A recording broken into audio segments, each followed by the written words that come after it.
Hi, pals. Welcome to Page versus Screen. If this is your first time, this is where I read a story, watch as many screen adaptations as I can find, and then compare them to the original to see just how good they are. Today we're chilling with the ghost of Christmas Future, and we're looking at more of the plethora of versions of Dickens's A Christmas Carol. Year one, we looked at animated specials. Last year, we marveled at the Lady Scrooges. And today, our focus is solely on versions that first came out as TV specials. Animated, live action, the whole shebang. The format is simple. I tell you what could have been better and what had me declaring, God bless us. I gauge each adaptation on how accurate it was to the original text, if any of the changes made sense, and of course, Are you not entertained? I see just how entertaining the adaptation is to see which did it better, the page or the screen. At this point, I'm pretty confident that most people know the general plot. Douchey rich guy, ghosts come to tell him he needs to do better, and if he doesn't, these are the consequences! If you want a more in-depth summary, well, sorry, not sorry, but it's not here. Check out the 2022 installment for a 3-minute download. The link will be in the description below. Or maybe somewhere here, too. Whatever. Now, Christmas Future isn't somebody you want to keep waiting, so, grab your nog, and we'll dive in. We start in 1949 with The Christmas Carol, as told by Vincent Price. As the title suggests, this is narrated by the Grand Master of Halloween himself, Vincent Price. Which is, kind of fitting since I watched these in October to get this finished for a December release. So it made all the sense to start with this one. Also, it's one of the earliest of this year's selections, so since I'm not number ranking these, it's a good place to start as any. So, what to say about it? I liked Vincent Price. I mean, that's it, really. I mean, he's an amazing narrator, but he was done dirty in this when it came to the pockets of dramatizations, because that's how they did it. They had narrating bits and then bits where they played it out. And it was like they sucked the character out of all the characters. Like, nothing really felt right.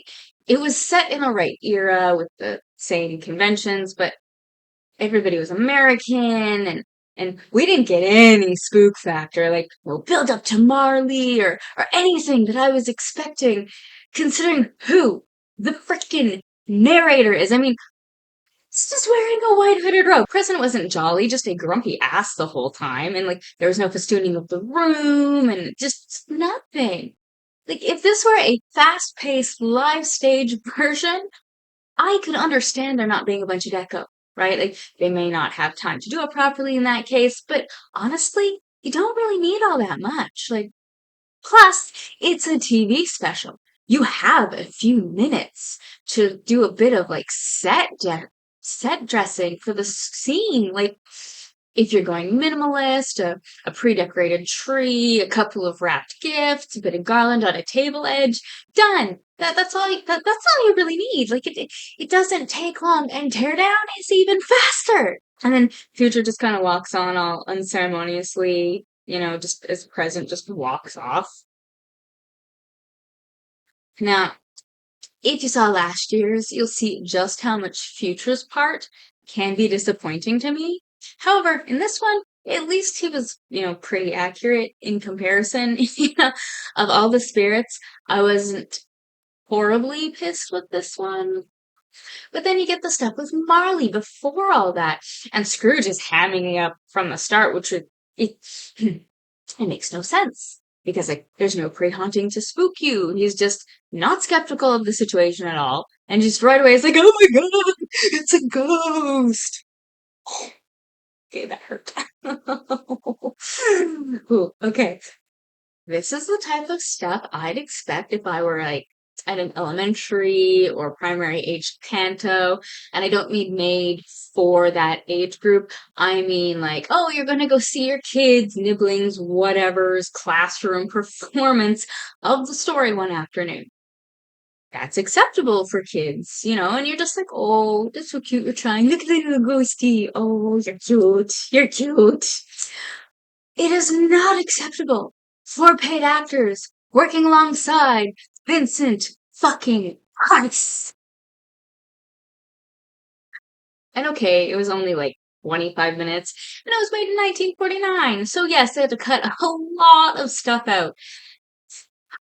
And some things I don't think they could have pulled off that right with the Attack of the Day. Like, like Jaws, with Marley's jaw, becoming unhinged, like that type of thing. Like, okay, I get that.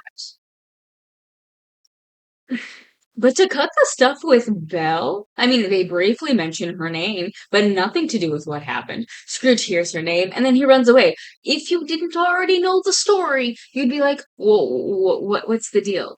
What's going on?" I don't understand why he's freaking out at this. I don't get it. And like, okay, there was more focus on the Cratchits, which, cool. The Cratchit storyline is important for what's happening in the now of the story. But the Bell storyline is integral to knowing how he got to where he is in the now of the story. So either include that part properly or cut it out completely. Like, you can't just half-ass it. It doesn't sit right. It doesn't make sense. And again, yes, short runtime, but even considering that, it felt crazy fast paced. Like, except for the opening credits, for whatever reason, like they were only 2 minutes long. It felt like 5 hours. I can't explain it, but that's just how it felt. So yeah, the changes made no fucking sense. It wasn't all that accurate. And from an entertainment standpoint, the VeggieTales one was better. And I hated that one. I hated it. The only redeeming factor was Price's involvement. And that wasn't even enough to save it from getting a big ol' bah humbug from me. Next up, we have the 1954 version done by an anthology variety TV program called Shower of Stars. If you don't know what the anthology thing is, um, it's like the Wonderful World of Disney specials that ABC aired in the 90s. And yeah, I know it didn't start in the 90s, but most people watching this will hopefully understand what I'm talking about just from that. If you don't, then Google it, my sweet summer child. They were awesome. Anyways, on to the actual show. This one was interesting. We had no songs or anything in it for like the first half. And then suddenly, it was a musical in the second half. I was just like, what is going on? And I don't mean the song that Scrooge and Belle sing at Fezziwig's party, because that totally happened in the show.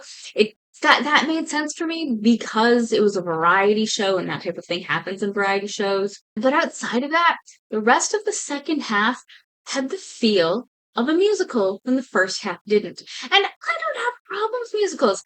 I was in musicals as a kid and through high school, and I did a little bit of Amdram. Like, no problems with musicals at all. I mean, the Rankin Bass Stingiest Man in Town that I looked at in 2022 got top marks for entertainment.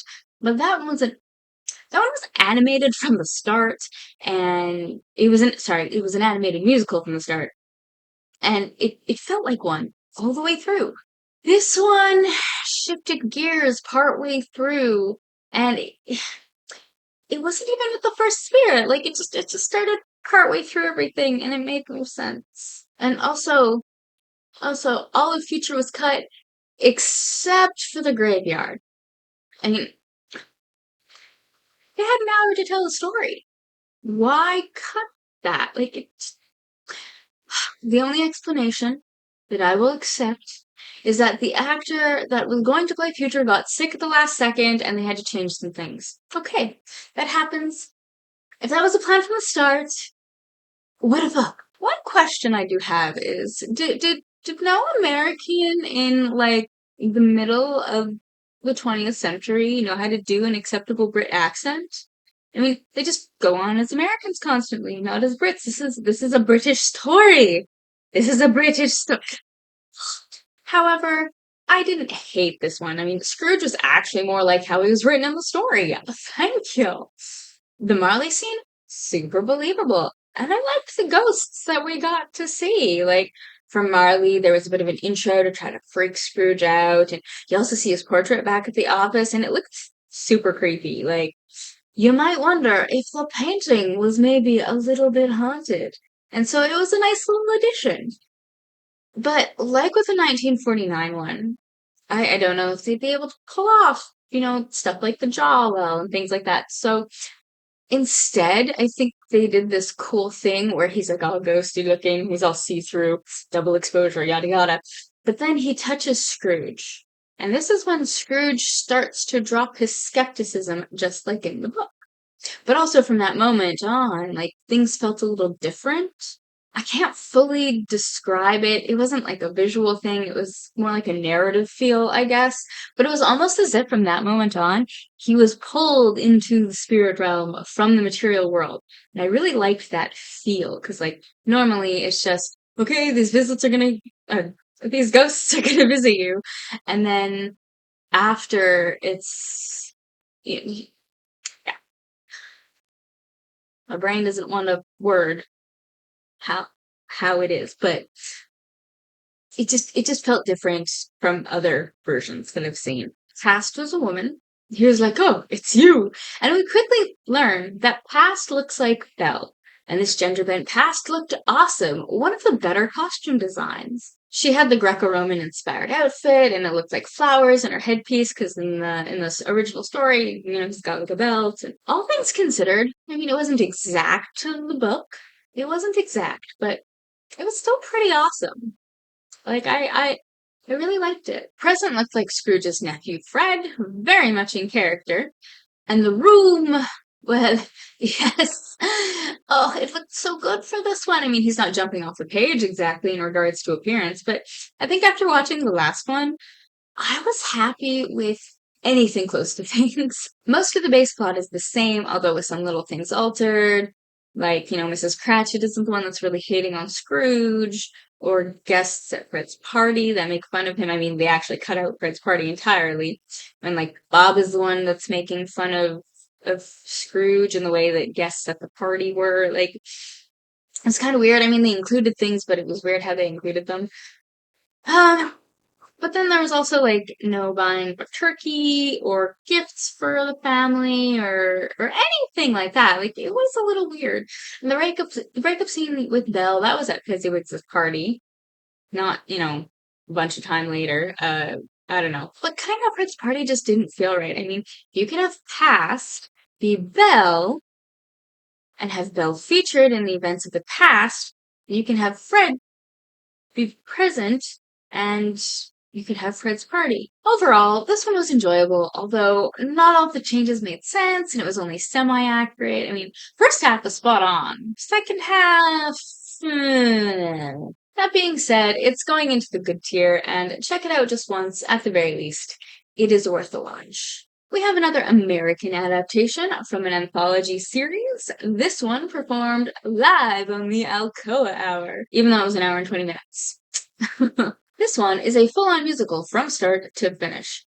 Like, they're singing their dialogue at first. And while that didn't continue the whole way through, it still felt like a musical the whole way through. The songs were fun. There was even a funky little dance number included during Future's time in the graveyard. Like, that was a pretty cool part. They start to add change to Scrooge, like he's actually dead right then and there, and then they like attach him to the gate of the graveyard.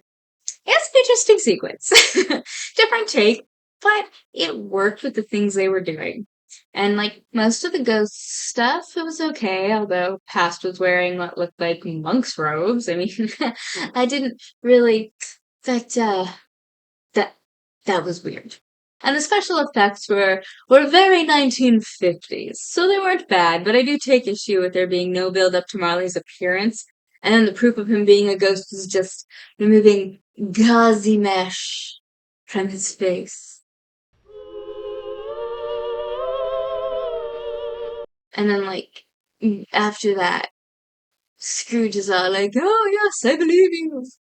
That just, no.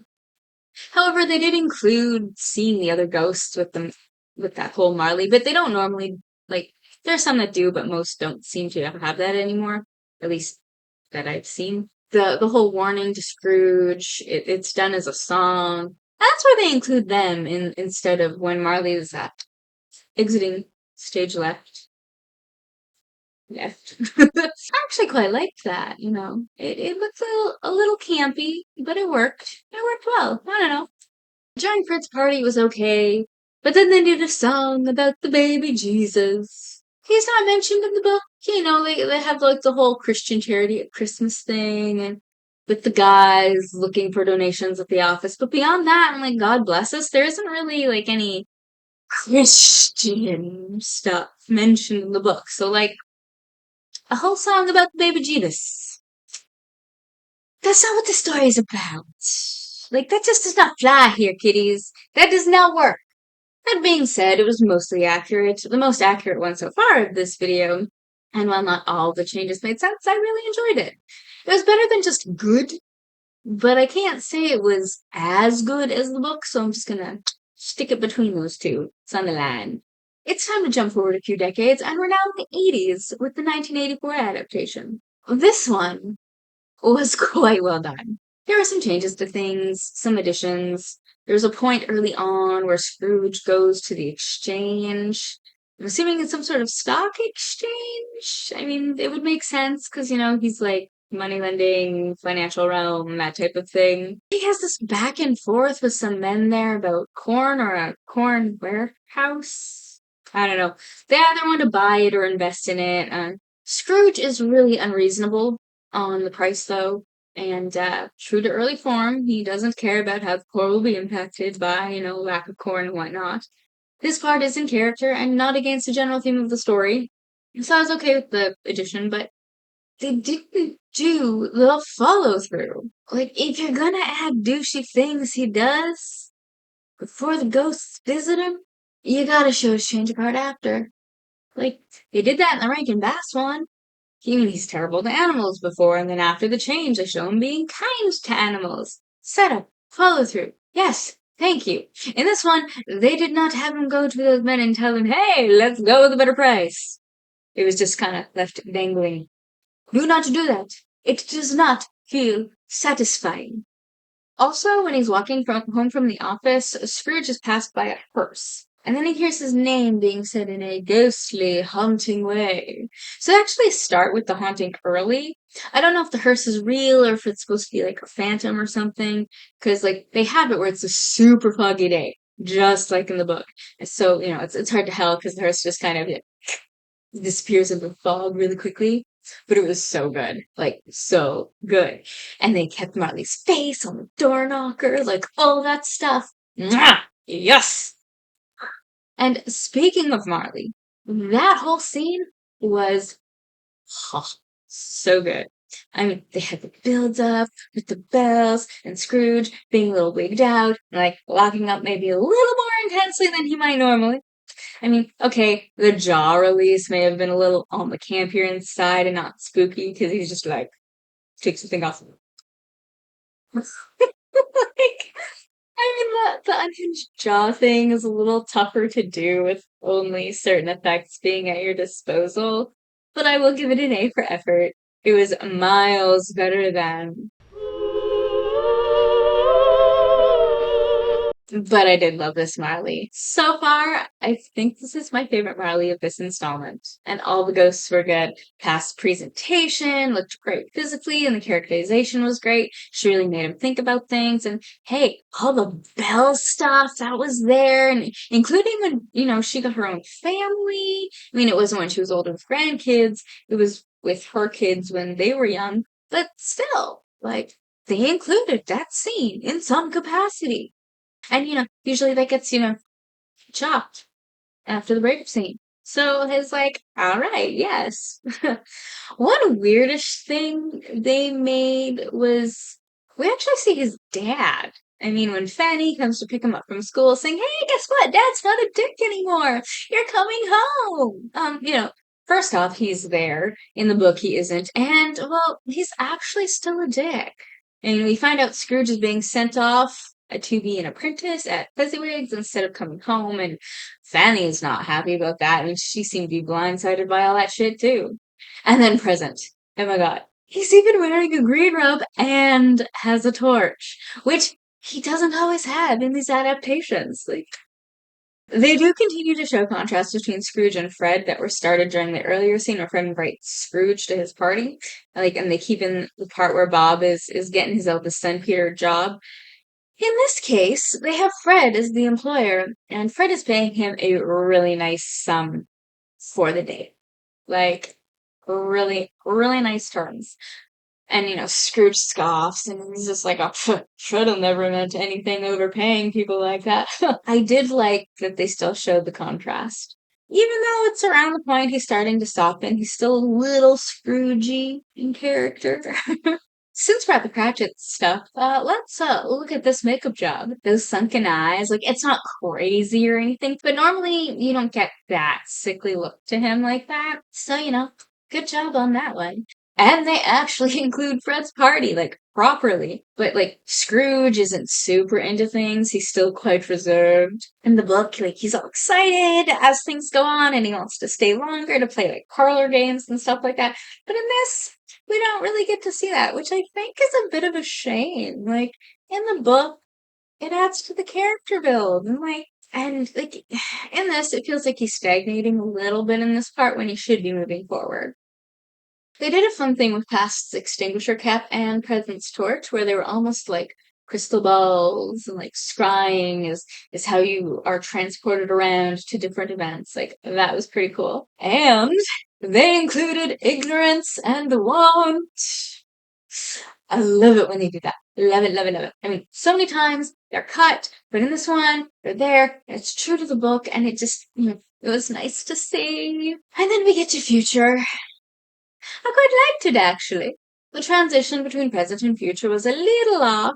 It felt a little longer than it probably should have been, but it was still good. And future was in the cloak, and he's in the fogginess, and he's not talking, and sometimes he's in the shadows, and yes, this was good. Classic. Future. Yes.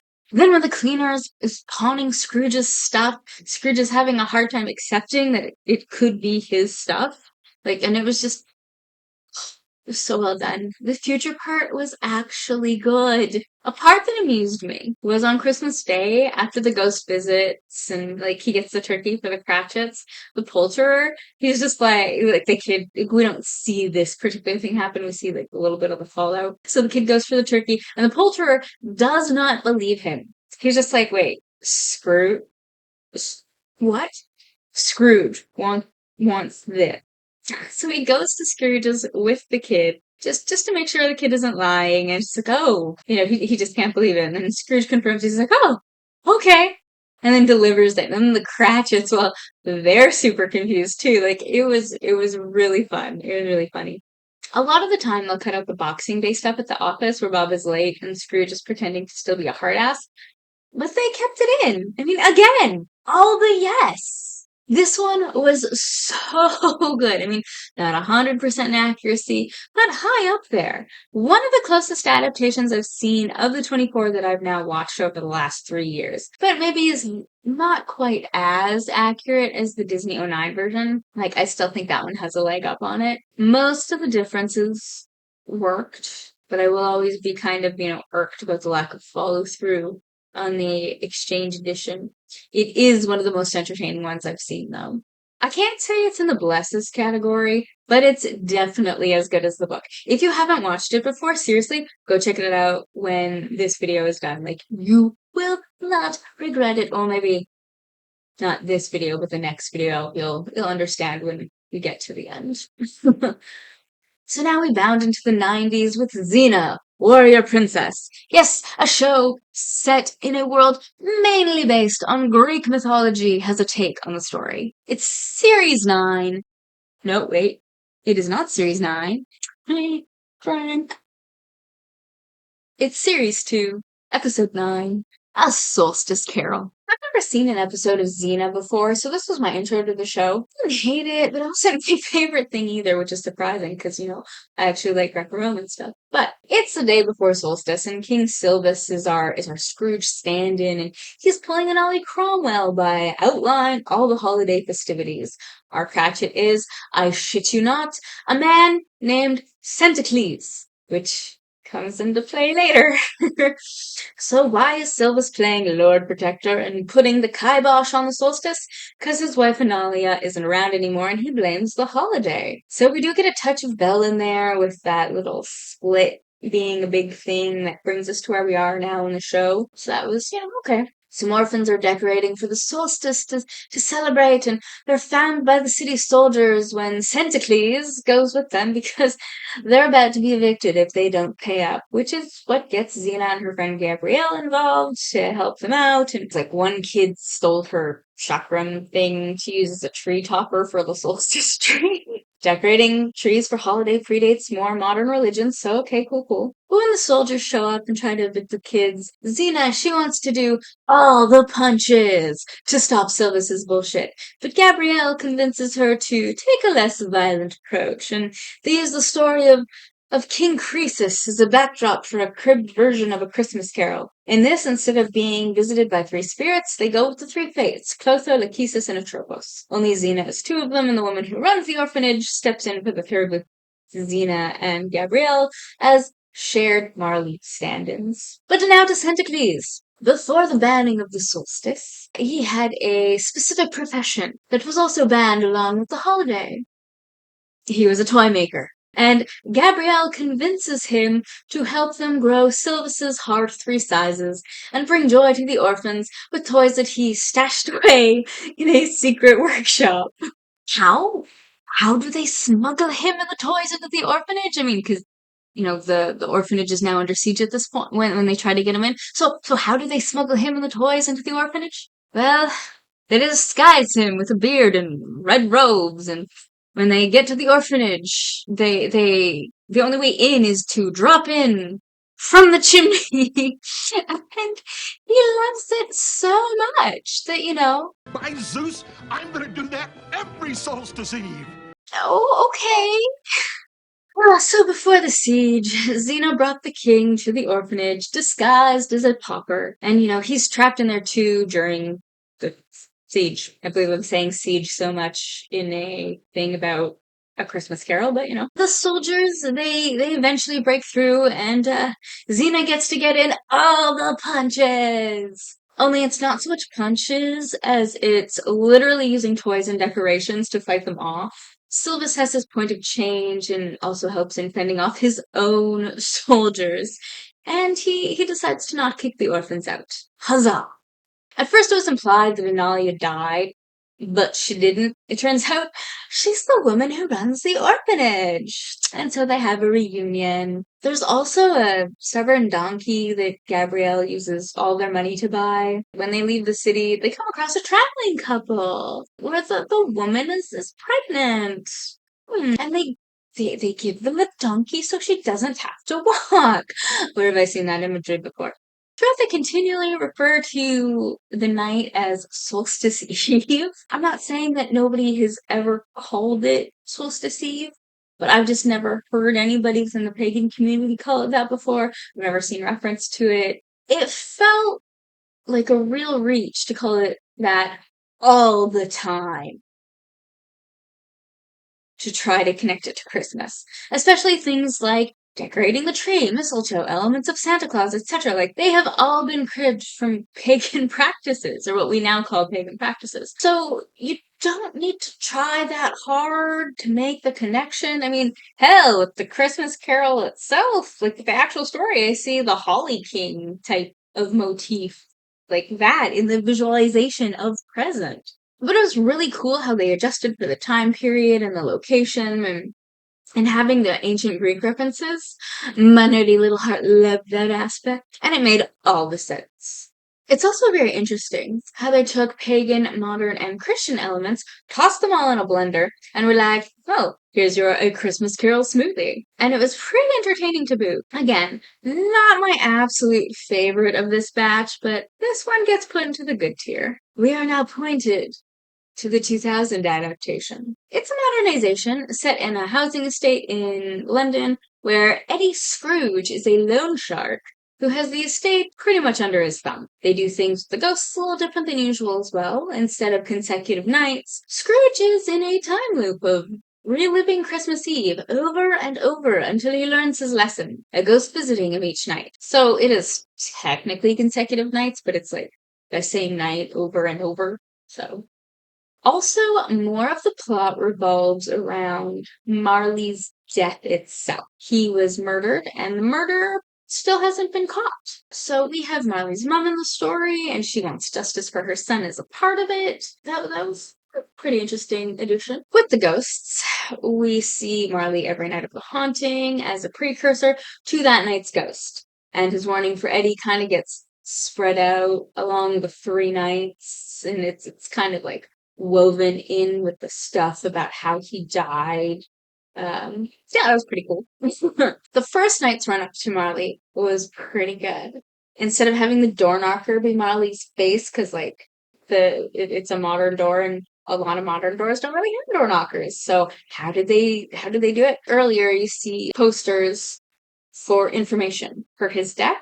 And so that's what they do. All of a sudden that's been plastered, like one of his posters has been plastered onto Eddie's door. So it's just like, oh, that's really cool how they did that. Like, it was just cool. It fit well with everything going on, you know? Also, there's a lot of cool cold spot thing, and like he was starting to get really spooked. It was a good one. Cast was Eddie's douchey dad, so we get to see Douchey Scrooge Sr., and just like it was alluded to in the book, he's not really that great a person, and Eddie still has a grudge against him, even though he's dead, right? Like, he died while before the story. We see things from his childhood, and when he was dating Bella, who was a nurse at the local hospital. She ends up breaking up with him, not because he works too much, but just because of what he actually does. But I mean, really. If I were ashamed, I couldn't do my job, could I?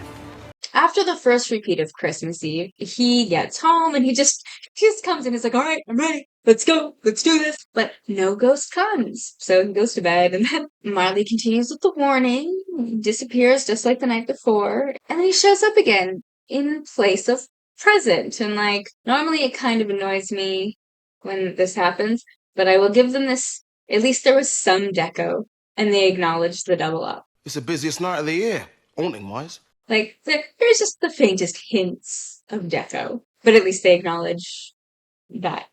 And it fit for this adaptation. It actually really worked. The interesting thing with the present section was that Eddie's main focus was on Bella and, like, nothing else.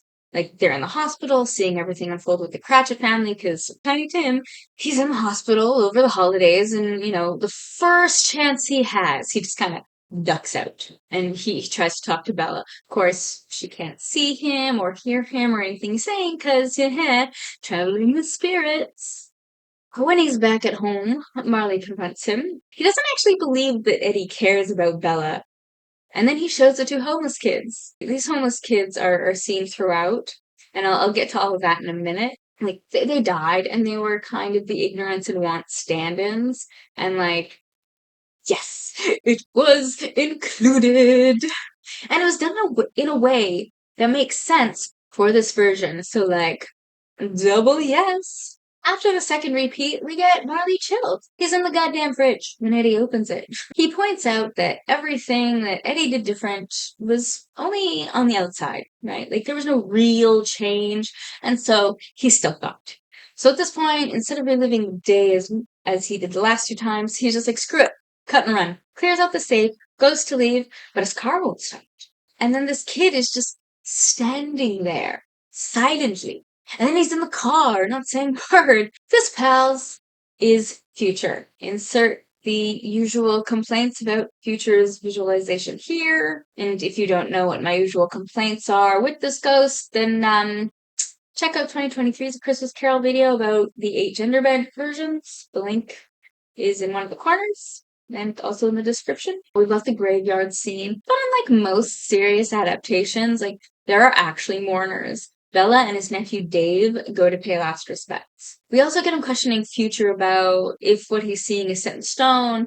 And what I love about this is, are these the things that will happen, or just the things that might happen? It's not old-timey language like that one version that I watched last year, and like everything about that scene, it fit the character and the adaptation. Like, if you're gonna use original lines from the book, and it's a modernization, you gotta update the language if everything else is updated. Like, it just does not fit if you don't. Like, some Shakespeare modernizations, like O for Othello, I think the 2000 version of Hamlet do have the original lines. But they do it from beginning to end. Or in other ones, they give a context that makes sense, such as reading the play in class or whatever, like, they just don't throw random lines from the original play into the sea of modern wording. Like, it's just so thank you, writers, for that. Thank you so much. Now, this is getting long, and I have 2 more adaptations after this one, but there's one more thing that's really important, and I have to talk about it, and that's the time loop itself. So we have a bunch of people on the estate that we meet. There's a mom who's behind in payments for a TV set. He takes it when she pleads with him about what she owes. He just drops it over the ledge. He ignores Marley's mom, who just wants to know what happens to her son, laughs about decorations being destroyed and somebody falling into trees for sale. There's an old couple that tries to not pay in full the amount that they usually pay for the week. He scoffs at the homeless kids that are ignorant and want later on. And then, like, there's Ted, so he can visit his daughter in Australia. And, like, we also meet Bella's friend Julie, and he tries to buy them drinks, but they reject the offer. And then there's also nephew Dave, who's a cop, much to Eddie's chagrin. And, like, this is also in the Christmas invite dinner. Wait, those words are...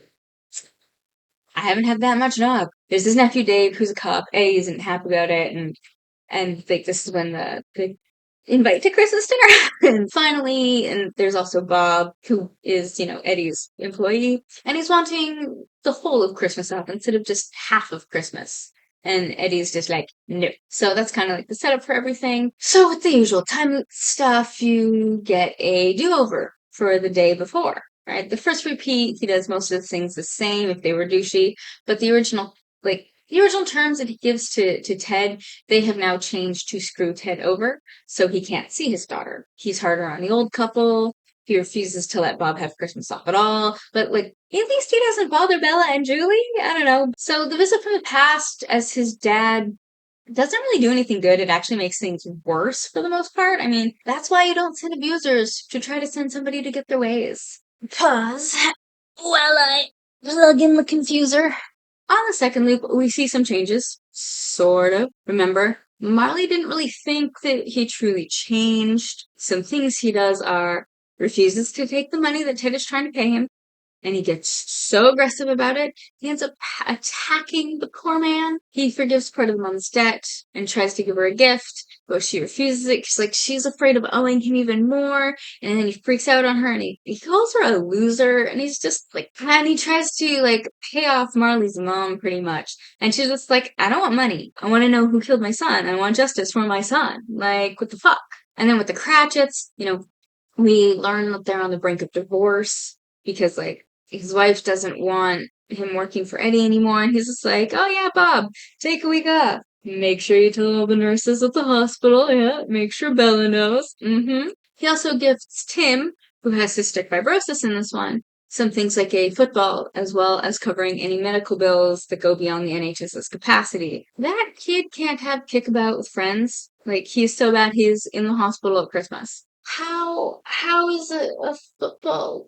And then the biggest thing is that the homeless kids still die, even though he does try to help them. But why is that? 1, instead of calling for the ambulance, he wastes time by running to the pub where he knows Bella is, and he goes to get her help. And 2, ambulances need a police escort to go to the estate, since the EMTs just don't go there anymore because of Eddie and his reputation. Everything he's doing is highly performative, and this is why Marley says that he doesn't think that the changes that Eddie made are real. This all prompts him to finally confess he knows who killed Marley, and why he didn't come forward, because it would be bad for business.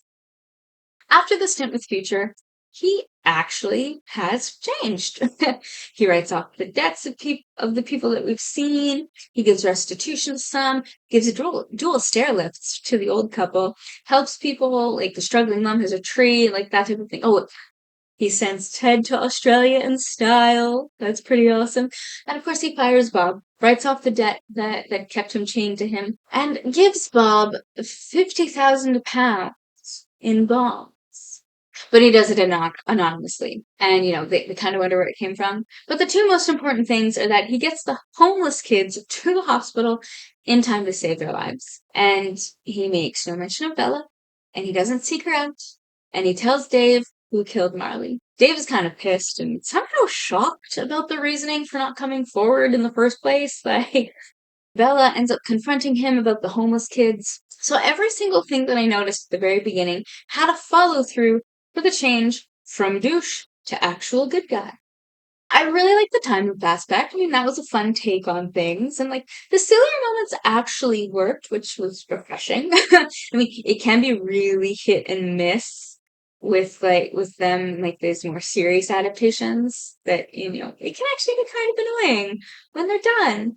But it added to the entertainment value. So, awesome. And the vast majority of changes made sense for this, and it was mostly true to the heart of the story. I mean, the main message was there. At first, I was gonna say it kind of hovers between being as good as the book and being just good, but I think I'm gonna firmly put it in the as good category, even though, some things annoyed me. Second last one for this year's batch. Ducktales! Series 2, Episode 6 of the Ducktales reboot, entitled Last Christmas. I haven't watched any of the reboots, so this was another intro to a show for me. Straight up, this has very little to do with the actual story. It sort of comes in with characters, but that's it. I mean, quick opening of the plot. Everybody's getting the mansion decorated, except for two people. Dewey, who is missing his mum, Della, and, he's kind of staring out the window forlornly. And Scrooge McDuck himself. He goes as far as to beat up an inflatable Santa in the hallway. And Donald tries to get Dewey in on things, but he's just not feeling it. Dewey quickly learns that Uncle Scrooge actually really likes the holidays, but just wants to be left alone for one day, so he can do all the partying with his friends. The ghost of Christmas past, present, and future, instead of doing all the things, which apparently include secretly keeping the world-eating serpent Jormungandr at bay. They all first met when the ghosts made a mistake and went to the McDuck residence instead of a different Scrooge's home. So those three ghosts existing, past time travel powers, and a brief mention of Ebenezer are the only links to the original story. Scrooge actually loves Christmas, except for Santa. I don't know what happened between them, but the intense rage that he holds for that fat jolly man in a red suit is all sorts of real. That churlish chimney chaser is not to be trusted. So Dewey's gonna keep Scrooge's secret, and he's gonna go off on his annual break, but Dewey secretly hitches a ride, and they get separated, and Scrooge goes to his business opening party from a few years ago. Not a few years ago. Quite a long time ago. And, he ends up leaving there because, he couldn't truly party because everyone wanted him to be all prim and proper in business. And he's like, that's not the point. So then Pass takes him to his first Christmas in Duckburg, which was nice for Scrooge. And a little surprising of how it was. But then when he wants to go home, Pass is like, no, I don't want you to leave. You're not leaving. And, he's feeling super needy and, he doesn't want to be left behind ever again. And, there was mention of Tiny Tim. I did forget that. But Scrooge manages to get away, and that's when we find out what happened to Dewey. He's bonding with an emo teen? Pre-teen, maybe? Donald. And he's stewing in his emo-ness since, Della went out on a camping trip without him. But, he did reject her invite, so what was she but Dewey really wants to see her, so they go and find her, and it was really nice, but they find a Wendigo instead. Okay. Again, I haven't seen this one, so I don't know if, supernatural creatures are a normal thing for this, but they find a Wendigo, and also Bella. And then, of course, Donald has a classic rage because the Wendigo broke his guitar. And, Scrooge saves them in time from the Wendigo who got loose, and it turns out the Wendigo was Christmas past. I guess his obsession was a greed for needing Scrooge instead of material things. If you're not a fan of this version of the Wendigo, don't come for me. I didn't write it. Get mad at the House of Mouse, okay? All this made Dewey realize he's been a bit of a nooge, and it comes out of his shell when they get back home. It was cute, entertaining, but the connections to the original story were tenuous at best. So if you're looking for something that is, it has some semblance of the actual book, this one isn't for you. But if you like DuckTales and want to know more of the minutia of the happenings in the reboot, check it out. It's good. It was good, but it's not as good as the book. I don't know how long the final cut of this is at this point, but it's probably over or close to however long I want this one to be. So, yeah. This next adaptation, the 2019 one, is a 3-hour TV special. There's so much to talk about and to get into that trying to get it down to anything that will do it justice in this video and not have it be a full hour, it's not possible. My notes for this, hold up. This,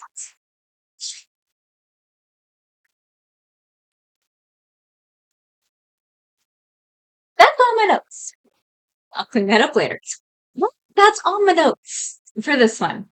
For just 2019 one, the 2019 one, all on its own. That is about as many notes as I have for, maybe a little bit, like a page or two more for the rest of this year's adaptations combined. But yeah, there's a lot to say. So yeah, I'm gonna do a second video for this one. It's gonna be on its own. So that's what I was talking about earlier. It's just like, oh yeah, if you want to check out the 1984 version, finish this video, check the next one, and it should be out in the next few hours. If you're watching it the day this video is released. If you want to help support my work, from videos to writing to crafting, check out my page on buymeacoffee.com. You can become a member for $1 a month or do a one-off support contribution. You can also find my short story, The Order, there. The link is in the description below. Go and take a look at my thoughts on the 2019 version. Again, it should be out a few hours after this one is officially released. Also, I'm not sure if it's public as of right this second or not. It depends on when you're tuning into this. But in 2022, I did an extended look at the 2009 version and posted it as a members video. But since I've changed a few things, I'm slowly but surely making those videos public. So that one is going on public on Christmas Eve. So if it's not Christmas Eve yet, that is, coming soon. And if it's Christmas Eve or after, then it should be out. So just keep an eye out for that. Until next time, pals. Blessed be.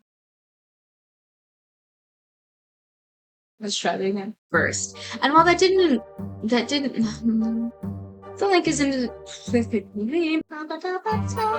so you get in the groove. I should grab my mouse. I said play, my teleprompter, play. My first paragraph is the hardest. Baby, I know. After these messages, we'll be right back. Butterfly in the sky. Go twice as high. Danger, watch behind you.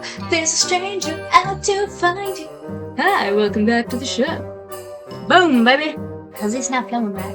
Christmas tradition. Oh, look at the little ghost. Oh. Oh my god, losing circulation in the leg. Okay. Come on. I gotta get the plug in the computer network. Oh, come on. Anthology. See, I can say an anthology TV program. I can say the phrase. Stupid. Let's go back to the teleprompter. I need to dye my hair from the tails. Woo! And I haven't had that much nog. It's the hardest.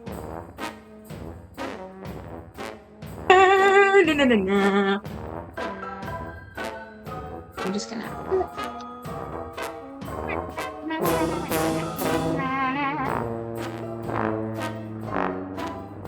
I'm gonna have a little sippy sip for this time.